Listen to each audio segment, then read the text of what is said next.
And this is the team that we're starting to look at and think about what this Gonzaga team is going to do and where we think they're going to finish. Ken Pom rankings came out. They're 8th in Ken Pom. We've seen the new AP poll came out. They're at 21. This is a Gonzaga team that brings back a lot of good pieces, a lot of interesting pieces, and then one piece we're still not even sure if he's going to be eligible, and we're less than a month away from the start of the season. Yep, short on time. We are short on time. We are short on time, and just looking at this Gonzaga team, because I feel like that this is, and maybe I almost, you can see it every year, but this one really feels like maybe one of the deeper teams Gonzaga has had when you look at the likes of EK and Huff and Braden Smith, Steele Venters. I'm going to include them for now. Tyon Grant Foster, Worley, Innocente. Like, you could just go down the list of this roster. This Zag team just seems a lot deeper than we've seen over the last few years. Yeah, like you mentioned in parts, and I think the way I'm going to dissect it is you mentioned a lot of good players. So who's going to join Graham Ike amongst the likes of being elite players on this Gonzaga team? I think that's the main question I really have with this Zag team this year is there's ample opportunity for guys to step up. There are so many different roles that need to be filled in so many different ways in which a Gonzaga team operates on a year-to-year basis where they don't necessarily know who's going to be that guy, so to speak. And so we talk about, for example, Braden Smith going to try and you can't be Ryan Nembhard, but you can try and be the engine that that keeps things going for the Gonzaga offense. Who's going to be that 3-point shooter? I'd argue we don't know right now. But for me, it's like who out of like the pack of good that you just mentioned is going to turn into great or turn into elite? So I look at a guy like Emmanuel Innocenti, brought in last year, really mainly for defensive substitution purposes, especially when the Zags were struggling on defense at the start of the conference season. What kind of opportunity does he get? How does that kind of turn around? What's the expectation for Steele Venters? How smooth is he coming back? You could basically had 2 years away from the game in terms of live game reps. So how does that tend to play out? How much does Braden Huff step up right alongside Graham Ike? Because now he's got opportunity and some keys to fill in mainly pretty much at the power forward position and different lineups that Mark Few can tinker with. So for me, it's about who seizes the opportunity more than anything. I would say I'm a little more hesitant than recent years with this Gonzaga team in terms of just general firepower. But that doesn't mean they can't step up to the plate. We've seen it happen many years before, and we've seen it pretty recently as well. So that's really my long-winded take on how I see the Zags heading into this season. All right, before we get any further talking about Zags, we needed to bring in a Zag expert, and we bring in Andy Patton from Locked On Zags podcast and Locked On College Basketball podcast. Andy, I mean, this team is, I was saying it right before you popped on. It feels like to me, this is maybe one of the deeper teams that the Zags have had in a while. Maybe not necessarily the most talented on the top level, but you look at just the number of like pieces they were able to bring in, maybe not like the flashiest or like the highest, like recruited whatnot, but you look at just up and down this roster, it feels like this is a much more solid Zags team than we've seen in recent years. Every year we have this conversation where we look at the roster and we think, well, Mark Few can't only play 8 guys this year, or he can't only play 9 guys this year. He's going to have to play 10 deep or 11 deep or 9 deep or whatever. And every year we're proven wrong. He does end up shortening that rotation for better or worse. But I was literally just talking about it on the show I recorded before popping on here. Like, there are 12 players competing for rotation spots if you assume that Tyon Grant Foster will get his waiver approved. And 2 of them are freshmen, and Davis Fogel and Parker Jefferson, and they're likely going to be on the outside, but that still leaves 10. And I don't know who out of those 10 is going to kind of be on the outside of that rotation. It feels crazy to think it could be Emmanuel Innocente after he played such a big role last year, but it's not going to be Steele Venters if he keeps shooting like he did at Craziness in the Kennel. It's not going to be Jalen Worley. It's not going to be Adam Miller. So, like, this is what makes this team so unique. Is I agree that the top end talent, they have one All-American candidate in Graham Ike. And after that, they're, who knows who the second best player is going to be, probably Braden Huff. And then again, depending on the Grant Foster situation, the rest of the starting lineup is good, but not as elite as like the 21 team or the 2017 team, but the depth is significant. And Mark Few said it after Craziness in the Kennel, like, we outside of the bigs, he specifically called them out. He said, outside of the two bigs, the rest of this roster feels very even and balanced in terms of how talented it is, which is not a bad problem to have.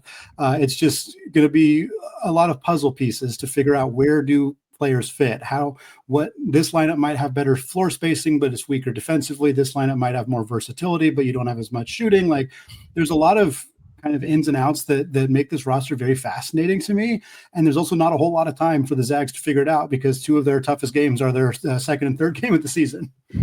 We talked about time, and you just mentioned it right there that there's not a lot to figure out, not a lot of time to figure out whether Tylen Grant Foster is actually going to be on the roster or not. But from the way I look at it, from an outsider's perspective, outside of like what you mentioned with Graham Ike, there's a whole lot of good on this roster.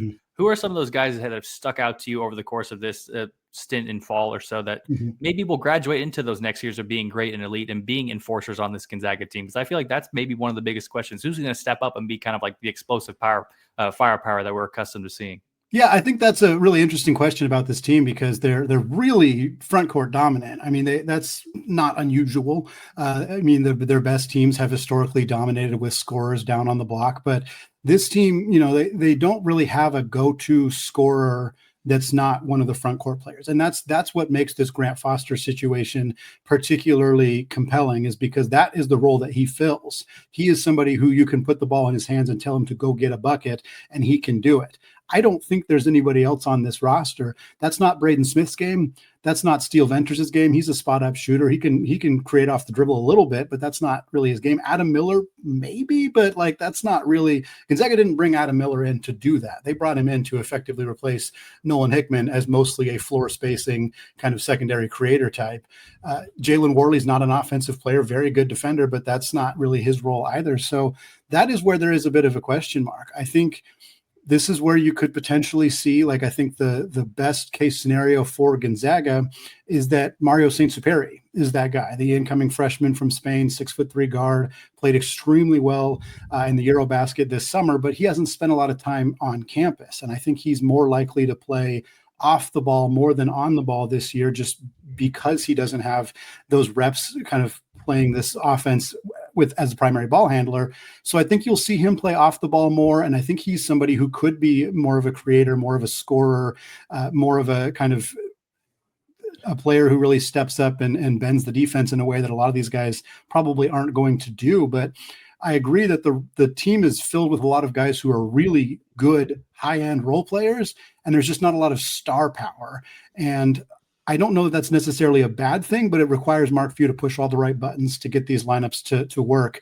And I think it'll be a lot of matchup dependent lineups and kind of play styles for this team this year. Yeah, I mean, there are a lot of shooters, a lot of good defenders on this team. Now, and you mentioned Mario Saint-Superi, and like obviously there's a lot of hype about him. The tape looks really good. Like, he's a really impressive kid. And just thinking about, like, does that kind of mean, like, if he's going to be, you're thinking a little bit more off ball, or that's your kind of like prediction what he might be, does that mean Braden Smith's going to be a 35 per minute point guard like we've seen from Ryan Nembhard in the past? Because, I mean, coming off the red shirt, it seems like a big ask right away for someone like Smith. Yeah, I think probably not. I mean, Ryan Nembhard was able to play 35 minutes a game because he was one of the best point guards in college basketball. And even so, Ryan, that was not always a good thing. There were many games you can point to, very obvious tape, where Nembhard is just absolutely gassed at the end of the game. And it may have cost them the UConn game. It may have cost them the UCLA game in particular last year, where he was asked to take shots and make plays, at the very end of those games. And he was just worn out. I don't think they'll ask Braden Smith to do that. I think he's more like 28 to 30 minutes a game.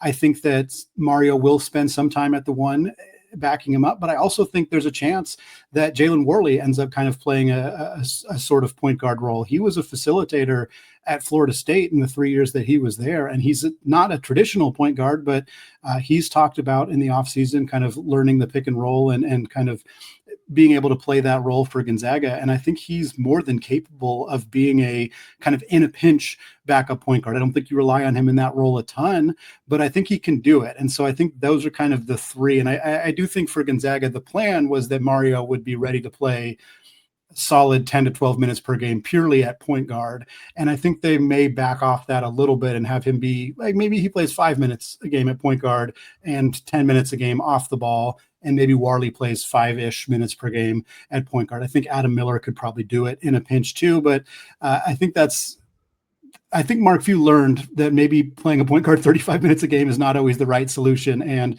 while Smith is a good player, he's not Ryan Nembhard, and he shouldn't be expected to be Ryan Nembhard. That sets up him and this team for disappointment because, I mean, Ryan Nembhard has the 5th most assists in a single season in the history of college basketball. It's pretty unfair to expect somebody else to be able to pick up that mantle right away. So I'm intrigued by what they're going to do with those backup point guard minutes. You're telling me that doesn't grow on trees, Andy? Yeah. I mean, Gonzaga's guard play has been pretty darn good, but yeah, not quite that level. Yeah. So you mentioned it already, kind of like a bunch of options that Mark Few kind of really has at especially the small forward position. And we kind of see how that kind of carves out its own path compared to how Huff and Ike are going to line up at power forward and center. How do you kind of foresee that taking place? And at least from my perspective, I feel like someone with ample opportunity is Emmanuel Inocente, but he may get squeezed out, as you mentioned, and kind of how you see it. Because it feels like last year he was the guy who was the de facto. He did what coach asked of him, tried to be the defensive pest when the defense was struggling, got some time and really trying to spot up 3-point game. How do you kind of see his role morphing and kind of maybe what he needs to do to really break into the rotation for good? I mean, even think you kind of need the Ben Gregg replacement, don't you? And just doing all the dirty work. Yeah. Well, I think with Emmanuel, you touched on it perfectly. He did that dirty work and he did what Mark Few asked him to do. Coach Few rewards players like that.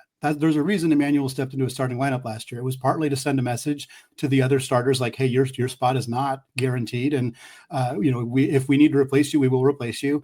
And Emmanuel, he did it. He did what was asked of him to do. And I think what's so nice about him is he's not a super productive offensive player, but he also doesn't hurt you offensively too. And there's such a big difference between, I'm not a good offensive player, but I go 0 for 7 every game versus, I'm not scoring any points, but I'm 0 for 1 with 2 assists and no turnovers. It's like there's a big difference between those two things. And the way that the players and coaches described Emmanuel last year was ball mover, because it's a continuous motion offense. Like Emmanuel's role was basically just keep things going.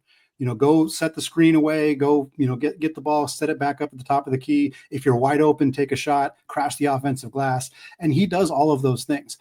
The reason I'm unsure about his role is that I think a lot of what Emmanuel is very good at are things that Jalen Warley is also very good at.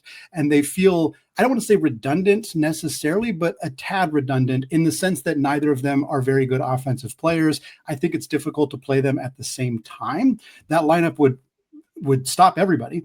If you have those two guys, the 2 and the 3, like your defense is going to be great, but your floor spacing is a nightmare with both those guys on the floor at the same time. And so I think that they're going to have, this is also part of the reason that Dusty Stromer got out the door as soon as he possibly could, is because he's also a similar player and they just were not going to have room for all of those guys. I think Emmanuel will play. I don't see how he doesn't play, because he did everything that was asked of him, and Coach Few has always rewarded those players. I think it could mean that Warley spends some more time at the 4 or at the 1. I think it does. Obviously, Grant Foster's status is a huge hinge here. If he's not eligible, Steele Venters plays a lot more at the 3. That clears up some room for Inocente and Warley to play more as well. But Inocente is a guy who was so valuable last year that it's impossible for me to see Mark Few not rewarding him unless he really struggles, which, again, you kind of know what you're going to get from him. It's not like he's going to get worse defensively. So I think he's going to be somebody who's on the floor. I mean, think about like other guys who had some really good moments last year and may also get squeezed out just because of the way the roster is constructed currently, is Ismaila Diane. Like, I keep thinking about, because the moments we saw from him last year when they needed an extra big, like you could see the flashes of the immense talent that he has. But with Ike and Huff likely obviously eating up the chunk of those minutes, and if one of them's off the floor, the other one's probably sliding into at the 5. How much of an opportunity is Diane going to have in this rotation with those two still being there? And maybe it's, these two do have a tendency to get into foul trouble, so maybe that's how he gets into the game. Yeah, that's a big part of it. I mean, the weird thing about this roster is they lost both their fours. Ben Gregg's gone, Michael Ajayi is also gone, and they didn't replace them with any fours. Like they didn't bring in a power forward. I mean, again, Innocente is not a four; he's more of a 2-3 hybrid. I think Worley and Steele could play the four. They're both 6'7", but that's small, and that's smaller than Mark Few typically goes at the power forward spot. Now they did bring in a freshman, Parker Jefferson. He's a 3-star outside the top 200. I think it's more likely that he redshirts than it is that he plays a big role for this team right away. So to me, there are minutes available in the front court. Diani's a 5. He's not a 4 by any stretch of the imagination, but I think Ike and Huff can both play the 4. And that's what we saw last year in that first game they started together against St. Mary's, was they kind of did it matchup specific. They wanted to bring Saxon away from the rim. So whoever Saxon was guarding played away from the rim. Whoever Morauskas was guarding went down low. And in that game, it was Huff who just kind of went to work. I think we're going to see that a lot this year. I think it depends on who's guarding who. And if they believe that both Graham and Braden can play the 4 and the 5, that opens up a lot more playing time for Diani, because he could replace either of them and the other player could slide over to the 4. Again, Diani's not going to be... There's not an offense where Diani's getting the basketball at the 3-point line very often. At least it shouldn't be. He's a rim runner. He's a great screener, a good roller. He should be right around the cup most of the time he's on the floor, because that is what he is good at. But I think if Gonzaga believes their other bigs are capable of spacing the floor, hitting outside shots, and kind of playing that more power forward role where they're making the entry pass and helping with the ball screen actions, I think that could clear Diani up to play. I think he's in line for a much bigger role than he had last year. Granted, he only played 66 total minutes last year because he was dealing with a concussion and missed some time. So it's not a shock to think he's going to play more, but I wouldn't be surprised to see a much bigger role. And like you alluded to, Zach, he's basically the reason that they didn't get swept by Santa Clara last year, because in that second game, he came in and completely changed the game. And Herb Sendek afterwards was like, we didn't know what to do. Like he completely changed our strategy, and our ability to score at the rim was just gone. And I think he's a player you're going to see take a pretty significant sophomore leap. Yeah, I mean, you talk about those 66 total minutes. I think anybody who watched those 66 total minutes, and the majority of those were very productive. And I understand, like, in the early parts, that's sometimes it's garbage time and a bunch of fouls. But you mentioned that Santa Clara game, it kind of built on itself against USF at Chase right after. I kind of want to pick your brain about that, like, power forward center rotation a little bit more. It feels like how much Braden Huff gets unleashed will kind of almost determine the ceiling, so to speak, for this team, because you've seen it in spurts alongside Graham Ike. We know what Graham Ike brings to the table, and we saw the good spurts against St. Mary's when Huff was slid into the starting lineup. What kind of have you been looking for over this offseason to say, where does Braden Huff need to improve on, or to get Gonzaga where they want to go? Yeah, Huff is a bad rebounder. Like that is honestly, that's the politest way to describe it. He is not a good rebounder. He has never been a good rebounder. And I think starting alongside Ike will help, in the sense that Ike is a very, very good rebounder. But if they want to do what they did a little bit last year, like we mentioned in that St. Mary's game, where they kind of flipped them, and you know, if Graham has a very good rim protecting center on him, like Saxon last year, or like Wessels this year, you play him away from the rim, you pull that big away, and you let Braden go to work down low. I think you're going to see that more this year, not just against St. Mary's, but against teams similar to that. But the problem is, if Braden is unable to rebound down there, he's not unable to get to second chance opportunities, or if he's defending bigs down low and getting rebounded over, that's going to be a problem. And again, I think last year his rebounding rate was about half of what Graham Ike's was. It was lower than Ajayi's. It was lower than Gregg's. He was the worst rebounder out of the big man rotation. Granted, Ajayi, that was kind of his greatest skill set, and Ben was a good rebounder too, but he needs to improve there. He also has, and it kind of goes back to the same concern, is the physicality. He's not a great rebounder. He also has not developed the skill set of drawing contact and getting to the free throw line. Graham is exceptional at this. I mean, Graham had a game last year where he made 17 free throws. It was against San Diego, but still, he has proven the ability to draw contact, get to the line. He also shot like 80% from the free throw line. It's exceptional skill. Braden doesn't have that skill. He shot much better from the line last year, but his volume of attempts is very low. I think those are the things I would love to see him improve the most, especially if he's going to be playing a much bigger role. And again, again, he averaged 11 points a game last year in 17 minutes. Like his efficiency and his usage rate is sky high. And I don't really think that's going to change, but I think he's going to need to be able to get his points the freeway at the line and get some more rebounds. And defensively, I mean, both Graham and Braden are not good defensive players. That is probably the biggest, on a team full of question marks, that's the biggest concern for me, because I don't really see a way that fixes itself. Like I can see the 3-point shooting getting better with Miller and Venters. I can see, the point guard play getting better with Mario. Like I can't really see, the only way I can see the front court defense getting better is if Diani can play 20 minutes a game or 25 minutes a game. And I'm not sure that he can do that. And so I think that's the biggest question mark. Neither of these guys are going to protect the rim. Neither of these guys are great at hedging screens. So that's something that hopefully they've been working on over the offseason, because if not, it's going to be a challenge for them. So I think that kind of leads into the idea of like, that's almost like a kind of a two-tiered, or maybe there's like a kind of a two-tiered question on that front, where it's like, okay, the expectations for this team and maybe what are realistic versus pie in the sky, whatever else, of what is this team without Tyon Grant Foster, and what is this team with him? Because we know when you get to March that this is you need a dynamic guard. You need someone who can find his own shot, get his own points. And that is something that he brings to the table for this Zag squad. It's like, are we like, I don't, obviously like we've talked about expectations and how that's when you get to March, it's like, you do have to kind of like pump the brakes a bit because of just the wild success that the Zags have had over the last decade.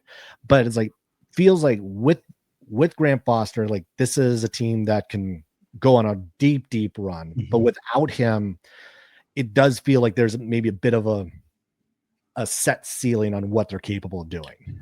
Yeah, I would agree with that. I think for me, the rest of the wing rotation without Grant Foster is, again, a lot of players who have defined roles, but not a lot of players who can really just be that takeover type player, which is exactly what you're alluding to. Steele Venters is not going to take over a game offensively the way that Tyon Grant Foster can, the way that, Jalen Suggs or Nigel Williams-Goss or many other great Gonzaga players of the past can do. Steele Venters is mostly a spot-up shooter.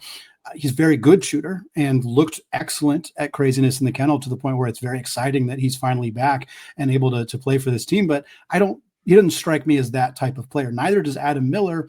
And again, Worley and Innocente are defensive specialists for the most part. They're not taking over a game that way. This team is lacking their Caliph Battle. And Caliph Battle was very inconsistent last year, which was a source of a lot of frustration for Gonzaga fans. But when he was on, the team's offensive dynamics were exceptional, because you had to defend him. He pulled gravity away from the bigs, and he could shoot. He could get to the rim. He was a hellraiser in transition. Grant Foster can do all of those things while being a better defensive player. I think that's a big part of Grant Foster's kind of status that doesn't get talked about a lot. He averaged over 1.5 steals and blocks per game in each of the last 2 seasons at Grand Canyon. There's the list of players who did that in the last 2 years is very, very small. He is and again, the WAC is not as good as the WCC, but it's not a huge enough jump to not expect him to be impactful on that end of the floor. They really need him to be a team that can make the Elite Eight. I think they can still be a Sweet 16 team without him, but it's going to be kind of matchup dependent.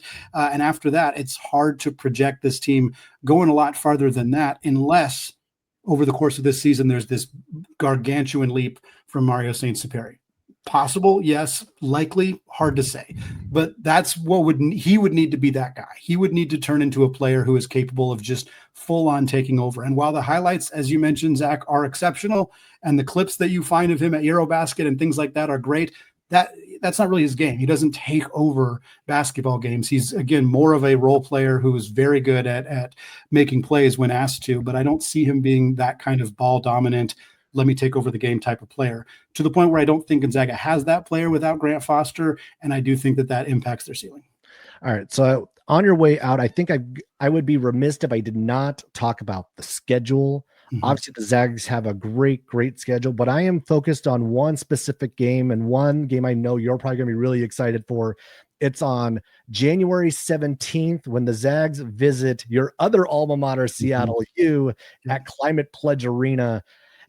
Just when you finally saw that on the schedule, like I'm sure like you were already like making the plans, everything else to make sure that you were there for that one.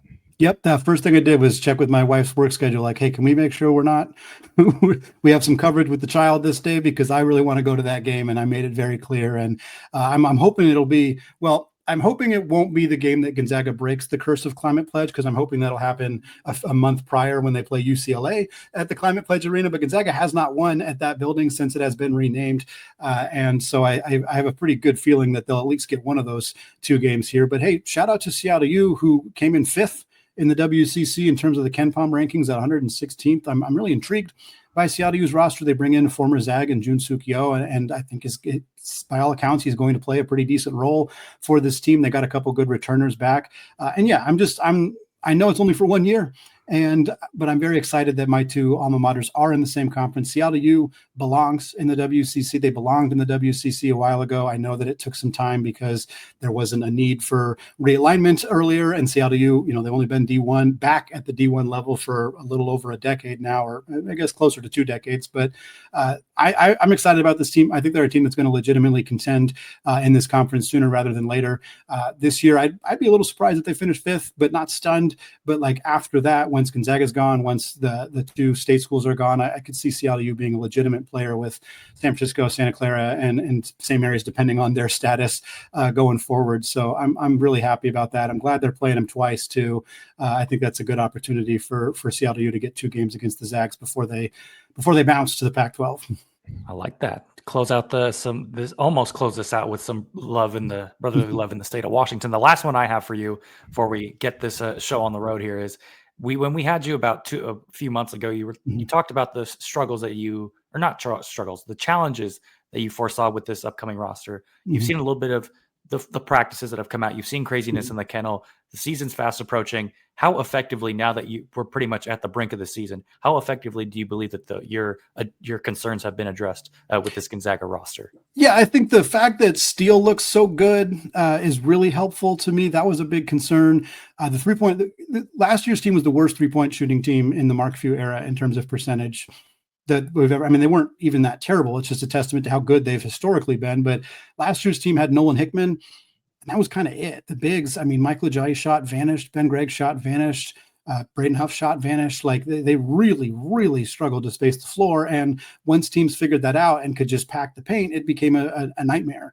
for Gonzaga more often than not. And this year they bring in Adam Miller, who shot 43%. He looked very good at craziness. I'm still weary because he's a guy who didn't shoot that well at any of his previous seasons before last year.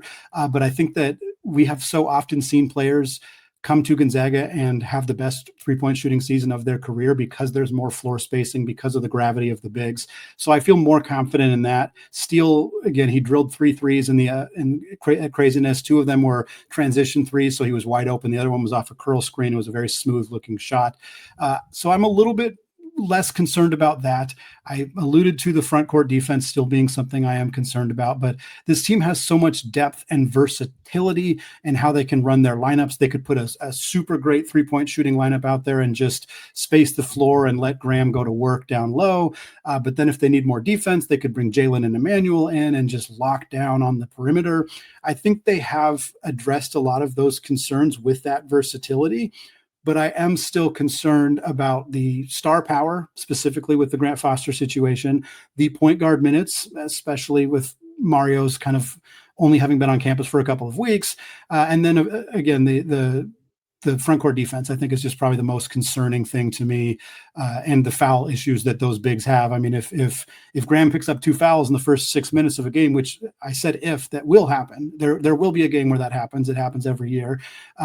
Does Diani play the next 14 straight minutes? Like, I don't know. I don't know if you're willing to do that necessarily. So then you got to find, is it Jefferson? Is it Venters at the 4? Again, when Steele first committed to Gonzaga, they kind of viewed him as a Corey Kispert type player. And Corey Kispert played a lot of minutes at the 4. Like he played the 3 and the 4. And on that championship team, they started Nemhard, Suggs, and Ajayi with Kispert playing the 4. So I think he might end up filling in there a little bit, but I don't know if I love that necessarily either. So there's definitely still some questions, but I feel good about this team's depth. I feel good about this team's front court offensively. And I think we're going to see a very fun and unique Gonzaga team. It's maybe not going to be the best Gonzaga team, but I think they're going to be a lot of fun. All right. Well, thanks a lot, Andy, for hopping on. It's always great to talk WCC hoops and Zags basketball with you. And of course, we're going to see you next week in Vegas for WCC Media Day. So we'll be down there and we're going to have a whole lot of fun with obviously all the coaches, the players, and then all of us goofballs who just talk on a microphone and about all of this. So thanks for hopping on. And we'll see you next week. Yeah, sounds good. Zach Thomas, thanks for having me on, guys. Appreciate it. All right, we're heard from Andy about what the Zags are going to look like. And honestly, I mean, like, we're probably thinking in the similar boat as far as like what their ceiling is. Like, if they have Tyon Grant Foster, yeah, Sweet 16 and beyond is very much in the cards. But if he's not eligible, Sweet 16 second weekend is probably the best they could hope for. And that is definitely matchup dependent when they get to March. Yeah, I'm in full agreement. The thing I feel like that we've learned over the past few years is, especially post Jalen Suggs, to give a starting point, is you just can't really doubt Mark Few. And it's kind of in the same vein with like Randy Bennett. Like, we have had more questions, I think, between the two of us about these two rosters and more than in recent memory going into any year. And yet it's like you do get the benefit of the doubt, and for lack of a better phrase, in experimenting and trying to figure out what's the right combination. Like, I won't predict Gonzaga to bottom out, as much as I'm like saying I'm not 100% convinced, but that's because I'm relative to their national title expectations. Relative to their WCC expectations, of course I'm going to predict them within the top two. Like, there's no reason not to. So many different good players, and you have a star like Graham Ike. I think that it goes without saying how good Gonzaga is going to be this year. I think it's more of a question of how good, and that's the part where I'm struggling with them. Yeah, I mean, this is a top two WCC team. It's going to be them, St. Mary. It's St. Mary's 1, Gonzaga 2, Gonzaga 1, St. Mary's 2. I know, like, USF folks are going to be like, no, we're going to sneak in there. As of right now, I still need you to prove it. Until proven otherwise, it is those two at the top. I like you, but don't tease me. That's exactly the vibe right now with USF. The Gonzaga Bulldogs, and they're last year in the WCC, and let's not kid ourselves to think that that's not also in the back of their minds of like, let's leave this league with one more championship. That is not going to be at least a little bit of extra incentive for them to close it out this year. Because again, when you look at some of the teams that they lost to in WCC play last year, they got swept by St. Mary's, they lost to Santa Clara, they lost to Oregon State. That was it. Like, they didn't lose to anybody else in this league. Yeah. So it's like, okay, USF still has to prove it. Santa Clara has to come back and do it again with a brand new roster. Oregon State would have to come back and do it again, albeit they only have to play them once, and it's in Corvallis, which is where they won last year. But brand new roster, prove it again. This Gonzaga team remembers those sorts of things and usually makes the corrections the next time out. So, like, in my head of like, the Zags are on paper the favorite. They have fewer question marks to me than St. Mary's does at the moment. So right now, I mean, I've got to take them one right now as I sit here a week from media day. We'll see if my mind changes in the meantime, but I think it's very clear the Zags are still a top two team in this conference, and is going to be in contention to get back to the second weekend in March. Yeah, I think it's crazy. And I don't know, I'd have to go back and look at what we explicitly said for St. Mary's, but I think it goes without saying that both of those predictions should be floor is second, ceiling is 1. That I think there's no ifs, ands, or buts about that. And I think the same holds true with the Zags here. Like, there's a scenario maybe where it doesn't gel together, or maybe they just the spacing doesn't come together in the fashion that they want it to. And then you try and take a step back and say, well, where is it going to come from, and where are they going to adapt the best? And that's where you can see it maybe slow down a little bit. Maybe you have some heat coming in from USF, but maybe they don't ultimately get there. But then you look forward and you say, if it does connect, this is a conference championship. This is potentially a conference tournament win, and then beyond maybe some good seeding into March. So, I mean, and then The AP poll came out on Monday. The Zags sitting at 21, St. Mary's receiving votes. I think they're at number 40 overall. So everyone across the nation still sees it's Gonzaga, St. Mary's in the WCC sitting at the top.